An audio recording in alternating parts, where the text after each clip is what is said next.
Well, hey, what's up, everybody? How are you? How are you doing? I am well. Dragon Ball Z t-shirt? Oh, yeah. I got a video here. This is another Tata video. Let's go ahead and take a Tata, look at it. the industrial conglomerate that lies at the heart of India's success on the global business stage.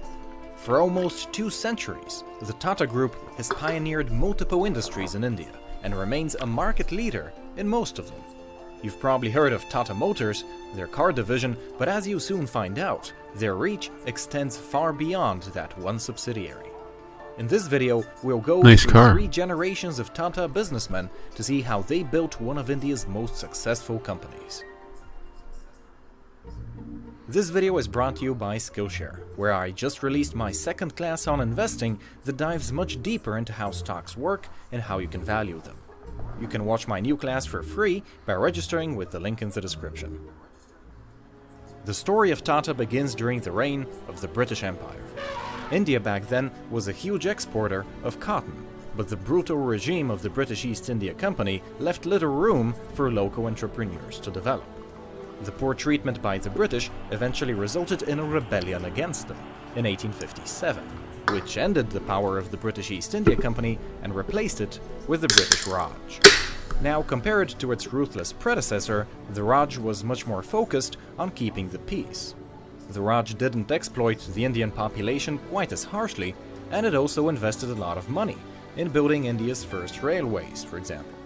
Of course, at the end of the day, the British Raj was still an oppressive colonial power, but at least it finally gave the local population the economic opportunity to develop themselves. Because India was an exporting country, the first Indian entrepreneurs came from exactly that sector, and one of them was Jamsetji Tata. He was the son of an exporter in Mumbai, and he graduated in 1858, exactly the perfect time to take advantage of the economic reforms of the British Raj. Because his father's export business was growing, in 1859 Jamsetji went to Hong Kong to develop a subsidiary there, and upon seeing the sheer scale of British commerce there, he realized that the Tata export business had truly global potential. Over the course of the next decade, he would travel to Japan, China, and Great Britain, establishing a network of distribution for his father's business. He'd eventually create his own exporting company in 1868, and using the money he made, he started building textile mills of his own, effectively creating a vertically integrated business. From the very start, Jamsetji's philosophy was to find the best practices used across the world and to bring them back to India.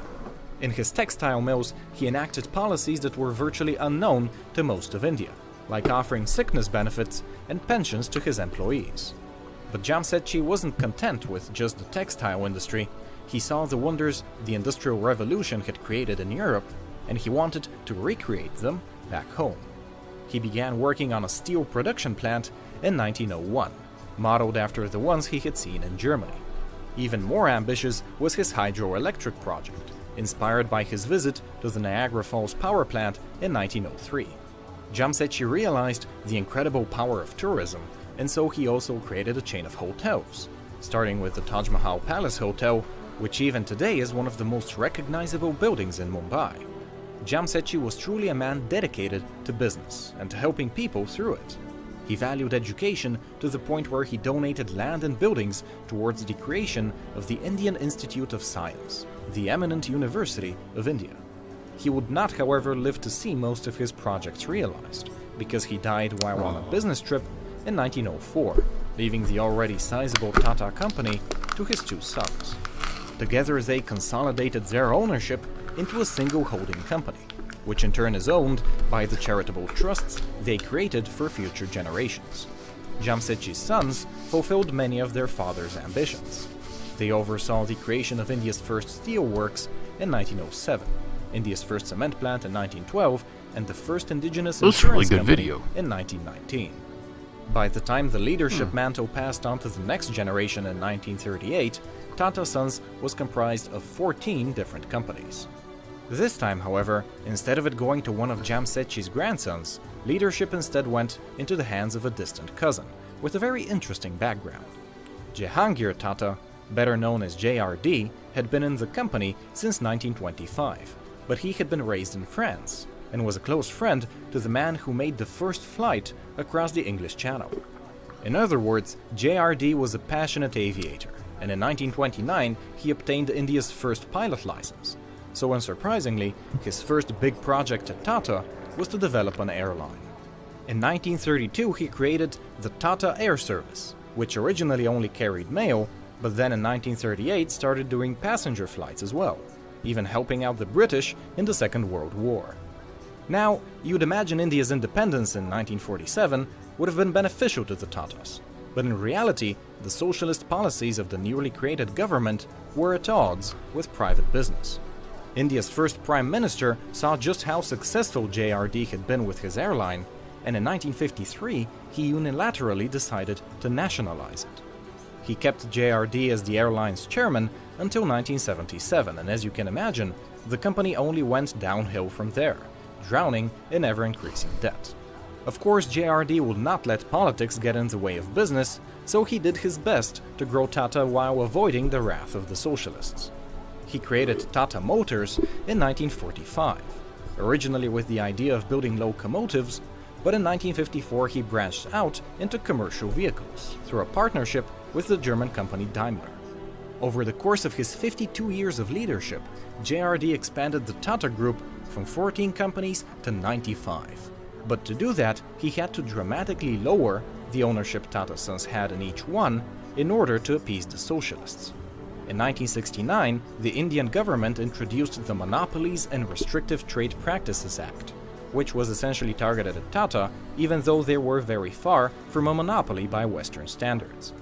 But as JRD expanded the group and lowered its ownership in the individual subsidiaries, he started losing control. Some of his companies just weren't performing, and the man he sent to fix them was this guy, Ratan Tata. He is one of Jamsetji's great-grandchildren, and he joined the Tata Group in 1962. His first major project came in 1971, and it was pretty difficult. Ratan was given charge of a struggling Tata company known as Nelco, which in the 1950s was India's biggest producer of radios, but just 20 years later it had fallen to a 3% market share. Ratan's focus was on technology and the future, so instead of trying to salvage the radio, he instead funded the development of new products, like satellite communications, which restored Nelco in the 1980s and made Ratan the apparent successor of JRD. Ratan claimed leadership of the Tata Group in 1991, right as a wave of economic liberalization swept across India. The socialists lost power and India finally joined the global capital market. But this presented a big threat to Tata. Up until now, it had operated in a very protected economy, which was suddenly open to competition from foreign companies. Worse yet, JRD had let Tata become extremely decentralized, so it would be very slow to adapt to new competitors. Ratan had no choice but to re-establish ownership over all the Tata subsidiaries, and that didn't come cheap. He sold 20% of Tata Sons, the holding company, and used that money to buy shares in the Tata subsidiaries, especially Tata Steel and Tata Motors. He then reorganized all 100 subsidiaries into 7 sectors, establishing a framework along which he could actually control them. But just wielding power isn't enough to turn around a struggling business, and in the 1990s pretty much every Tata company was losing ground to international competitors. Ratan's answer, however, was brilliant. He started acquiring foreign competitors and absorbing them into the Tata Group, effectively buying all their talent and supply chains and experience in order to strengthen his business back home in India, while also expanding internationally. Ratan's buying spree began in the year 2000, when his beverage company, Tata Tea, acquired the Tetley Company from Great Britain. Over the next decade, Ratan ended up acquiring hundreds of companies for pretty much every subsidiary in the Tata Group. Most notably, he purchased the European steel titan Chorus for $12 billion in 2007, and then Jaguar Land Rover for $2 billion in 2008. As you can imagine, the international buying spree has been paying dividends for Tata, and today the majority of their revenues actually come from outside of India. What's even more beautiful is that the majority of Tata subsidiaries are actually public companies, whose shares you can purchase on the stock market in India. And if buying stocks and being a shareholder sounds appealing to you, What is Tata well then you're Sponge? probably going to be happy to learn that I've just released my second course on Skillshare about the stock market. My first one was a very general introduction, but in this 40-minute animated sequel, we're gonna dive much deeper into how stocks actually work and how you can value them to see which companies are overpriced and which ones are a bargain. If you liked my first class, you're gonna love this one, and you can watch it right now for free if you're one of the first 500 people to sign up for Skillshare using the link in the description. Let me know if you enjoyed it, and consider sharing it with your friends if you did. I'd really appreciate that. Of course, you're also welcome to share this video, and if you're not a subscriber yet, well, you know what to do. Anyway, you can expect my next video 2 weeks from now. And until then, stay smart. Oh, very good video. Very good video. I enjoyed that video. Very informative. I like how it was done. I'll put a link to their channel down there so you can go check that out. Kind of cool little commercial at the end if you want to learn about stocks. Very nice. Very good. Thank you so much for watching. Please like and subscribe, and we'll catch you guys later. Peace and much love.